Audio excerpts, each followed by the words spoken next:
আওয়ামী লীগ আর বিএনপির মধ্যে তফাৎ ছিল এক জায়গায়। আওয়ামী লীগ আর বিএনপির মধ্যে এক জায়গায় তফাৎ। আওয়ামী লীগ ক্ষমতায় আসলে আলেম সমাজের মাজার মধ্যে রশি লাগে।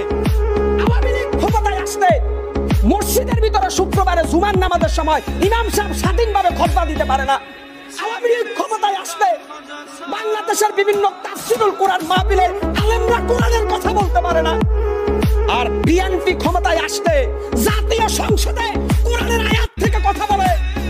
বিএনপি ক্ষমতায় আসলে বাংলাদেশের প্রত্যেকটা জেলায় মানুষ কোরআনের পক্ষে সোচ্চার কণ্ঠে কথা বলতে পারে। বিএনপি ক্ষমতায় আসলে এদেশের কোনো আলেমকে জেলখানায় যেতে হয় না। বিএনপি ক্ষমতায় আসলে এদেশের রাম বাম নাস্তিকরা কোরআনের বিরুদ্ধে কটূক্তি করার সাহস পায় না। বিএনপি ক্ষমতা আসলে বিশ্ব নবীকে অপমান করার সাহস এই মুসলমানের দেশে কেউ দেখাইতে পারে না।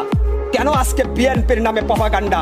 আমি বলবো, বাংলাদেশের যারা তথাকথিত বুদ্ধিজীবী, এই মুহূর্তে যদি আপনারা একটা নির্বাচন করেন, আমি হকার সাইফুল চ্যালেঞ্জ করলাম, বিএনপি 200-র বেশি সিটে জয়লাভ করে সরকার ক্ষমতায় আসবে। বিএনপি খালেদা জিয়া যখন ক্ষমতায় ছিল, এদেশের আলেম সমাজ মাথা উঁচু করে পীরের মতো কোরআনের বাণী গোটা বাংলাদেশে প্রচার করতে পেরেছে। যখন খালেদা জিয়া রাষ্ট্রের প্রধানমন্ত্রী ছিলেন, তখন তিনি র্যাব গঠন করেছিলেন। তিনি আওয়ামী লীগ বিএনপি দেখেন নাই, তিনি সন্ত্রাস দমনের জন্য র্যাপিড অ্যাকশন ব্যাটালিয়ন র্যাবের যোগ শুরু করেছিলেন। খালেদা জিয়া যদি ওই সময় ওই ক্লিন অপারেশন না করতেন, হয়তো বিএনপি আরো প্রভাবশালী অবস্থায় চলে যেত। কিন্তু খালেদা জিয়া অন্যায়কে প্রশ্রয় দেন নাই। আজকে আমি খালেদা জিয়ার দালালি করতেছি না। আমি বলবো, খালেদা জিয়ার চিকিৎসার জন্য বারবার বিদেশ যাওয়ার জন্য চেয়েছেন, কেন উনাকে হাসপাতালে আর জেলখানায় আটকে রেখেছিলেন?